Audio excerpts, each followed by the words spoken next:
What's up guys, and welcome back.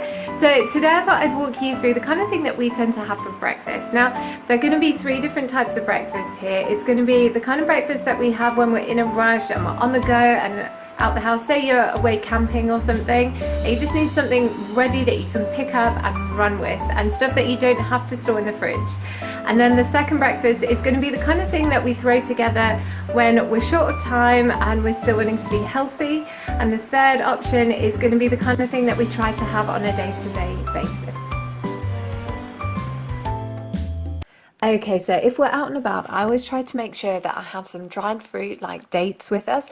Now, I know dates are 80% sugar, but the studies have actually shown that when eaten as a whole food with all the other phytonutrients and fiber that comes along with it in that little packaged date, it doesn't actually have any effect on blood sugar and things like that. So dates are a great one to carry with you. And I also like to try and bring with us some mixed seeds and nuts. They are so calorically dense, it's fantastic.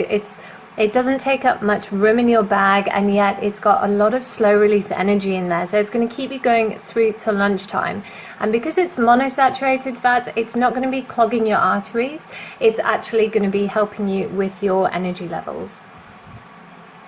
And then if I've got space in the bag, I'll throw in some other fresh fruit like bananas or apples, things that travel fairly well and don't have to be stored in a fridge.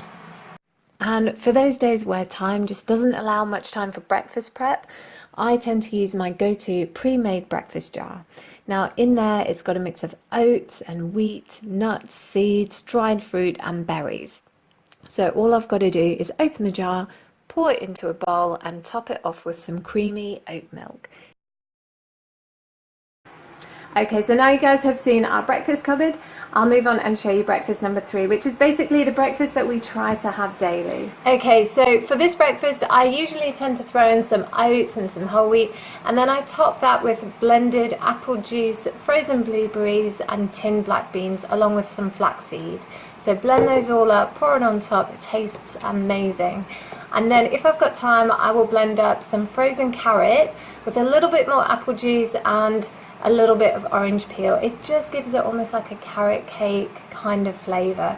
Really tasty. Overall in this, we're not using any more than about 150 ml of apple juice. If you're needing any more liquid than that in it, if you've added in a few too many bits and bobs and you're struggling to get the blender going, then add in some water.